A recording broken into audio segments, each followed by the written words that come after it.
বিশ্বনবী পাগলের মতো একবার হাউজে কাসারে যাবেন, একবার সিরাতে যাবেন, একবার পুলসিরাতের দিকে, একবার হাউজে কাউসারের দিকে পাগলের মতো দৌড়াতে থাকবেন।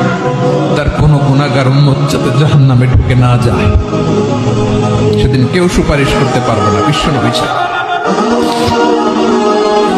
এজন্য 5 নম্বর আল্লাহ বললেন, মান যাল্লাযী ইয়াশফাউ ইনদাহু ইল্লা বিইযনিহি। কার সাহস আছে, কার এত বড় বুকের পাটা কিয়ামতের কঠিন দিন আল্লাহর সামনে দাঁড়িয়ে সুপারিশ করবে? কারো ক্ষমতা, কারো ক্ষমতা নাই।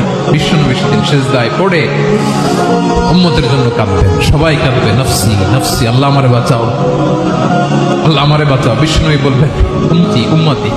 বিশ্বনবী আমার জন্য কাঁদবেন, আপনার জন্য কাঁদবেন, আমাদের জন্য সেদিন কেঁদে কেঁদে জাহান্নামের দরজায় দাঁড়িয়ে আমাদেরকে টেনে টেনে জান্নাতে ঢুকাবেন।